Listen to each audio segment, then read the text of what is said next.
আমাদের দাবি যে ১৭৭২টা স্কুল একযোগে একসাথে এমপিভুক্ত এবং স্বীকৃতিকরণের লক্ষ্যে।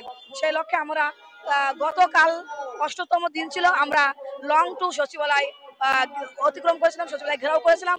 ওইখান থেকে সমাজ কল্যাণ মন্ত্রণালয় থেকে আমাদের নির্দেশে ৭ সদস্য বৈশিষ্ট্য একটা কমিটি গঠন করার পরে আমরা সমাজ কল্যাণ মন্ত্রণালয়ের ভিতরে ঢুকি এবং অতিরিক্ত সচিব বিজয় কৃষ্ণ হালদারের সাথে আমরা কথা বলি, স্যারের সাথে।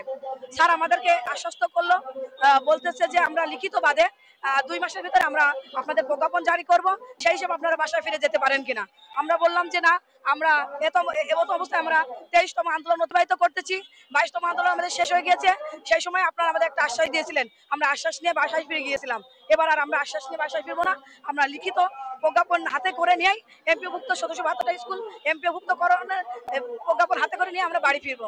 সেজন্য আমরা আমাদের যদি কর্মসূচি যদি আমাদের বাড়াতে হয় আমরা বাড়াবো, তবে লাগাতার কর্মসূচি আমাদের চলতে থাকবে এই প্রেস ক্লাব চত্বরে। আমাদের আজকের শিডিউল হচ্ছে যে ১টার সময়, ১:৩০টার পরে আমরা যাব লং টু যমুনা প্রধান উপদেষ্টার বাসভবনে। তারপরেও আমাদের আরেকটা কথা আছে যে সচিবালয় থেকে আমাদের ১২টার সময় একটা কল আসতে পারে। যদি কল আসে তাহলে আমরা সচিবালয়ের ভিতরে যাব এবং আমাদের সমাজ কল্যাণ উপদেষ্টা শারমিন মোর্শেদ স্যারের সাথে আমরা আবার দেখা করব, কথা বলবো আজকে। যদি উনি আমাদের লিখিত প্রজ্ঞাপন জারি করা হয় এবং লিখিত প্রজ্ঞাপন আমাদের হাতে ধরিয়ে দেয়, তাহলে আমরা এই মাঠ ত্যাগ করব।